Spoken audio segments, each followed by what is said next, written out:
Good morning. Good morning. Happy Wednesday. Happy Wellness Wednesday. I think we have one more Wellness Wednesday in July, and then July is poof, gone. I don't know what's going on. But time goes way too fast.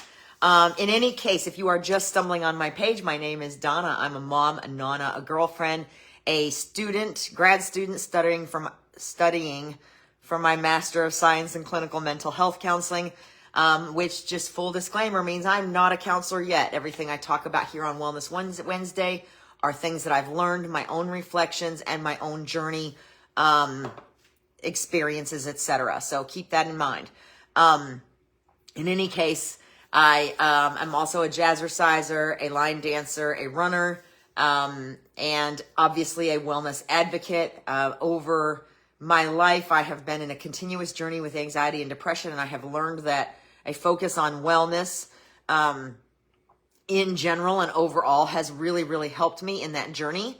And I started Wellness Wednesday because I think there's things that we can learn from each other. And that's why I use this forum, because I like the interactiveness when you comment, when you ask questions, when you share your own experiences. Good morning, Miss Heather. I love that we can it's like spaghetti noodles on the wall, right? We keep bouncing them off until we find one that sticks. And that's not going to be the same noodle for everybody. I don't know when I got so stuck on these noodle analogies, but they're fun, right? In any case, if you have watched Wellness Wednesday before, if you've been following me for a while, you know that last week I talked about wellness messages in movies, and this has turned into kind of a tradition. It's the third summer that I've done this, to discuss family movies that can be watched over the summer while the kids are on school break or the adults are on school break or whatever's going on. And Wellness Wednesday is such a broad topic that we end up digging into mindset a lot. So it's nice to take those slightly lighter breaks because ultimately mindset is behind a lot of our wellness issues. But sometimes it can get a little heavy. So if you're here, let me know you're here. Facebook doesn't always show me all the things. So if you comment or you ask a question or you just say hi and I don't respond, it's because I didn't see it, and I will definitely respond afterwards. I promise I'm not ignoring you. With that said, let's get started. This week I want to ask you a question, and I asked it in the caption when I went live this morning. Are you a yay or a next person? So what do I mean by that? When you accomplish something, apparently words are going to be hard this morning, y'all. When you accomplish something, do you stop and think, yay, I did it, and pat yourself on the back and celebrate a little? Or do you immediately think, what's next? And if you're anything like me, it's usually, okay, what's next? So sometimes it feels like we are all constantly moving toward a finish line that never actually comes. And when we do that, we overlook some of our biggest and quietest victories. There's a lot of, we got to do this, we got to do that, we got to be as productive as possible within the course of a day. And it can be pretty stressful, y'all. So it does often feel like we're moving constantly towards this finish line that never comes. What is celebrating? What am I talking about here? We always celebrate, and don't forget to drop in the comments, are you a yay, I did it, or are you a what's next person? We always celebrate the obvious things. We celebrate the birthdays and the graduations and the promotions, weddings, anniversaries, retirement. And while those are all things that are definitely worthy of celebration, what about all the things in between, y'all? What about all the things in between? Small doesn't ever mean insignificant. And because most of our lives aren't filled with big moments, big giant moments, we live life in ordinary moments with quiet micro successes, sometimes daily. But those are things that nobody claps for. And those are things that we usually don't determine are social media worthy. The things that we don't celebrate might look like maybe today you got out of bed. Maybe today you made the bed. Maybe you remembered your meds. You went for a walk. You asked for help. Usually if I ask for help, that's definitely something worth celebrating. Maybe you made the appointment or the phone call that you've been dreading. You went to a support group for the first time. You watched Wellness Wednesday for the first time. Maybe you've set a boundary or decided not to send the text you've been thinking about sending, the one. Maybe you apologize or start it over again, which I'm a huge fan of. You start over as many times as you need to get it right, right? You start it over again. I do that a lot. Or maybe you chose recovery for one more day, whatever that looks like for you. But through all of that, there weren't any trophies, there weren't any balloons, there wasn't any applause. Good morning, Miss Victoria. But some days, for any of us, and for almost all of us, some days, every one of those things takes more effort or courage than we are often willing to recognize, or than often anybody else actually sees. So we always celebrate outcomes, but we fail to applaud the work that goes into every day. The practices before the championships, the hard studies before the graduation. Let me just tell you, I'm getting better at celebrating my accomplishments while I'm studying. And being as that I'm doing online school, I don't know if there'll actually be a graduation ceremony to do the big celebration. So I need to celebrate along the way to remind me of my progress. Physical therapy before walking again. We often don't celebrate that part. And hundreds of ordinary daily choices that move us consistently forward. That work happens every single day before the celebration. And we often fail to slow down and kind of be present in the moment long enough. And I originally thought this episode was about celebration and about acknowledgement, but really, as I'm speaking it, I think it's more about being present in the moment instead of constantly looking ahead to the next thing. And I think that's really important. Kind of a secret sleeper cell message in there that I didn't expect this morning. So most of the time, I am definitely the next person. I try to remember to stop and celebrate. And there are some things that I celebrate all the time. For example, every time somebody purchases from my boutique, regardless of the size of the order, I celebrate. I am just as grateful for an order I might get today as I was for my very first order 9 years ago, just for one example. But most of the time, before I finish one thing, my brain is already asking what's next. I rarely stop to think about how far I've come, or to applaud myself for finishing a task before I'm already on to the next one. For example, this is episode 190. That means I've done 190 Wellness Wednesday episodes, not counting the replays or the weeks we had to miss because of hurricanes or sickness or whatever. And part of this blows me away, and I'm so grateful. But I also, the other part of me is already planning episode 200. That's 10 episodes down the road. And you know that because I've talked about the giveaway I want to do. And you know, planning is not a bad thing, but yeesh, you know what I mean? Episode 190, and my brain is already like, what are we going to talk about? What are we going to do? What are we giving away? I'm not even talking about 191. I'm already all the way ahead to 200. So that's a great example of what I'm talking about here. Some of this is that we're constantly comparing our everyday thing to someone else's highlight reel. And social media makes that a lot easier. And I'm not bashing social media because, hey, here I am. Because I think that social media is wonderful if you use it properly. If you're using it as a tool to connect with others, as opposed to an opportunity to be mean and hide behind a keyboard. But that's a story for another day. So what we often end up doing is comparing our everyday or our starting line to someone else's finish line or someone else's highlight reel. And it often results in us moving our own goalposts before we even get there. So, you know, you hear a lot of people talk about they moved the goal, they moved the cheese. Well, sometimes, a lot of times, we move our own goal before we even get to it. Because we just keep pushing the bar up, or we keep pushing the goal out. And that is often why it seems like the finish line never comes. The other side of that is that a lot of cultural pressure to just be as productive and as go as possible, even if that's not healthy for us, because we feel the need to, for whatever reason, our own pressure, someone else's pressure, to fill every second of every day, or we feel like we're wasting our time or we're wasting our life or whatever. So that's the reason why sometimes we end up, or a lot of times we end up moving the goalpost ourselves before we even get to it.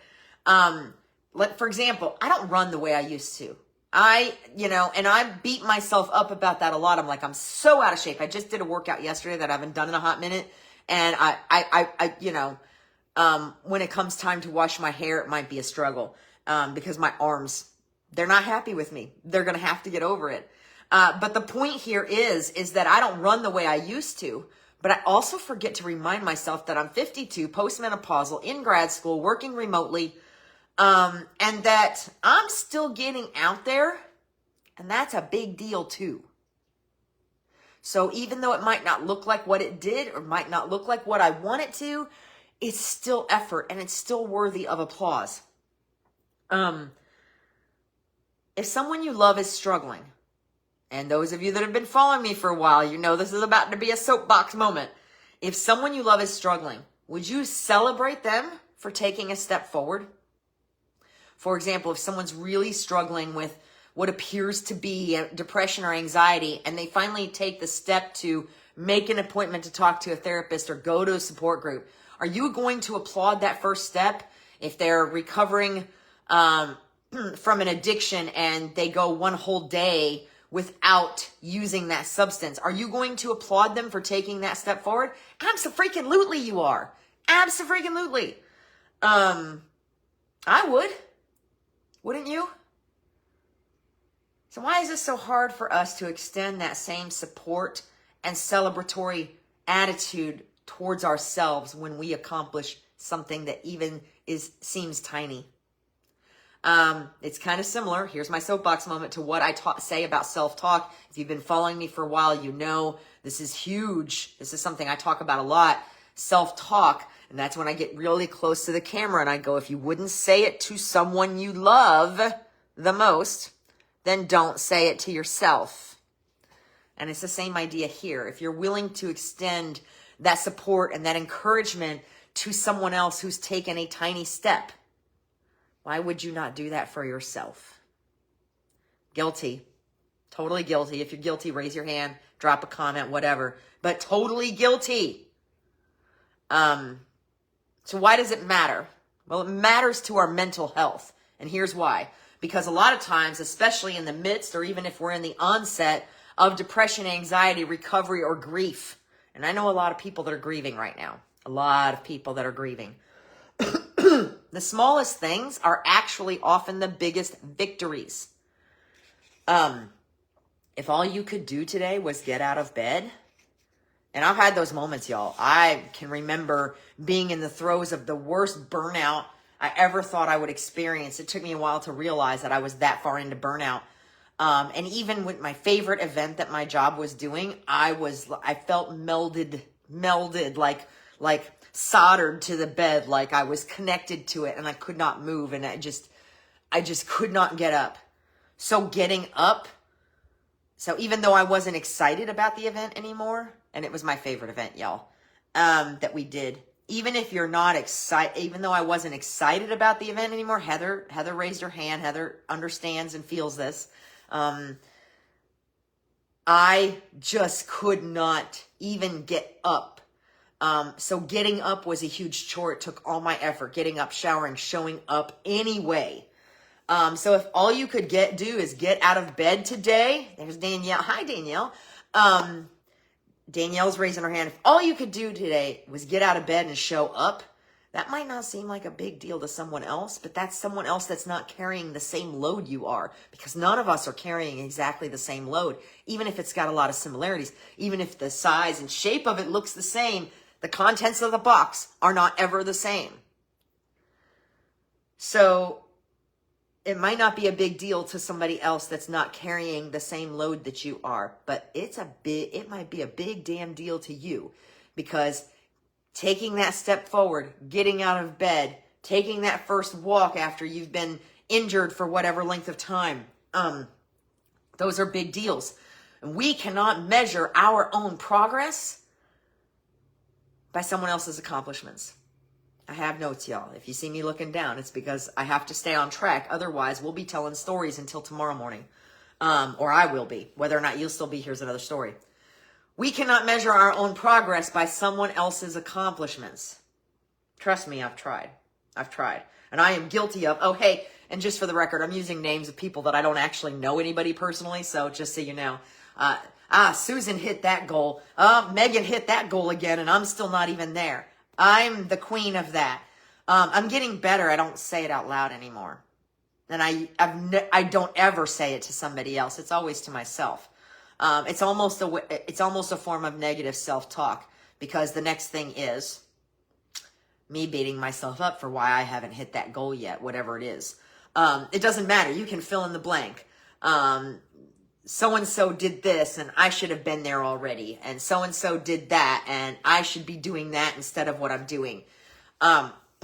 So we are often measuring our own progress and our own abilities by someone else's accomplishments. And what we're often seeing in someone else's accomplishments is the celebration of the outcomes, not the work that goes on behind the scenes, backstage, in between those outcomes. So trust me, I've been there. I do it on a regular basis.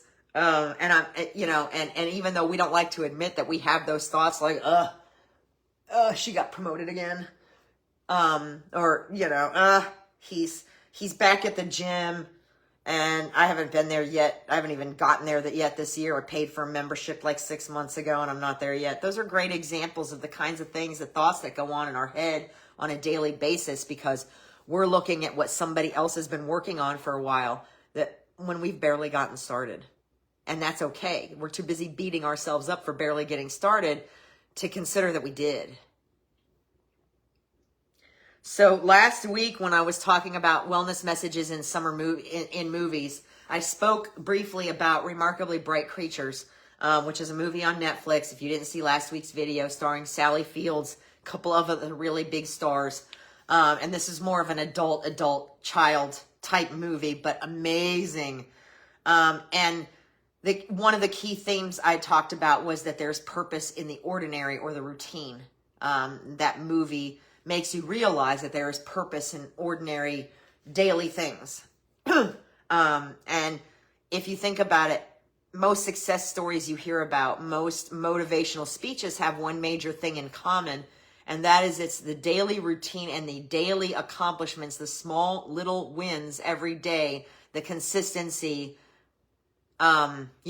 Those things we're not celebrating, those are the things that are the building blocks to hitting the goal, hitting the success, whatever that marker looks like for you. But here are the key things. We have to stop moving the goalpost, stop moving the finish line ourselves, and celebrate those little tiny accomplishments every single day, because we are worth celebrating. Whether it's a party with balloons and medals or whatever, we are worth celebrating when we do something that we know was hard. Like just knowing that was hard, but I did it. Those things are worth celebrating. And we should, even if it's just a couple of minutes, to take a little time out. We are taught that when we celebrate and when we praise ourselves, that we are not being humble. We can do both. We can be humble and still take a minute and say, hey, Donna, you got a great grade on that paper and you finished it a day early for a change because you didn't overthink it. For me, that's a huge accomplishment. Just getting something like a grad school paper done a day ahead, done and submitted a day ahead of time. Heather, I'm so blessed with a support system that even though I don't celebrate, yes, you do. And I've seen that. You do have an amazing support system and you deserve every minute of it. You all are amazing. I love watching you. And I've known you guys for a long time, so I know what I'm seeing on Facebook isn't always just the highlight reel. So yes, thank you for sharing that. I am very blessed to be able to see what you experience to some degree. All right, so my challenge to you this week is to Instead of asking what's next, to pause for a minute and ask, what have I already accomplished that needs recognition? That doesn't necessarily mean recognition from somebody else. It could just mean that it needs recognition from yourself. For you to be able to stop and say, hey, look where I was and look where I am now. So I might not be where I want to be yet, but look where I am compared to where I was. And again, when you think about it, this boils down to more than acknowledgement, more than celebration. It boils down to being present and content in the moment before we start worrying about what's next. So again, my challenge to you, ask what you've already accomplished that needs recognition before you say next. Also consider celebrating someone else's quiet victory too that you might know about, because you never know how much they might need someone else to notice. So if you've been watching someone progress, what a great way to pay a compliment, to say, hey, I've noticed this. Congratulations. You're doing great. Because you never know who might be sitting there waiting like you for somebody else to notice and feel like it's not a big deal because nobody else said it was. Not that we necessarily need to strive for outer validation, but sometimes, a comment like that might, it's morning stuff, guys. A comment like that might prompt that person to stop and say, hey, yeah, I did okay. This was hard, but I made it. And now let me just take a minute to breathe, and then I might move forward again. So that's my challenge to you this week. Ask what you've already accomplished that needs a little recognition so you can give yourself a little tiny pat on the back and a rah-rah before you move on to next. Or consider celebrating someone else's quiet victory for the same reason. And then just a few things to remember before I wrap up. This one's a little shorter today, but that's okay. Small does not mean insignificant, right? Shorter does not mean that the message is less important. And I hope you got something out of it. So the things we need to remember is that small does not mean insignificant. We don't always have to see fireworks and balloons and celebrations and all of that to know that something we did is a big deal. It might just be a big deal for us, even if no one else sees it. And that is worth celebrating. And again, this might not be about celebrating at all as much as it's about acknowledging that was hard, but I did it, or even about just being present in the moment and enjoying that moment before you move on to the next. And then just remember that the progress we make toward the outcome deserves as much, if not more, celebration as the outcome itself. And that we can do a lot for our wellness and a lot for our mental health if we take those moments to pause and say, okay, this is good. This task is done. Take a moment to breathe, celebrate it, and before you move on to the next. So if you found this helpful, please share. Also drop a comment. Let me know if there's something that you haven't celebrated enough, or not, let me know about a little win you had that nobody else noticed, because I would like to celebrate it with you. And if you're struggling, my VIP group, yes, I sell activewear. If you're in my VIP group, no, you're not required to buy it. But in my VIP group, currently we have a health challenge going on. It's just kind of a quick and dirty thing. Some arm things, some water things, some step things, and accountability. And that is one place where little things count. Little things such as just checking in, even if you didn't hit the goals, count. And we celebrate each other for doing that. So we're on day 3. It's a 10-day challenge. If you want in, drop a comment. Let me know. I will add you. Again, no strings attached. Just get in there, participate, and see what happens. In the meantime, if you found this helpful, please share. All of my episodes are on YouTube. This one will be up within the next couple of hours. I will drop last week's link in the comments for you in case you missed it. Wow, words are so hard, y'all. In case you missed it. And until next week, be well.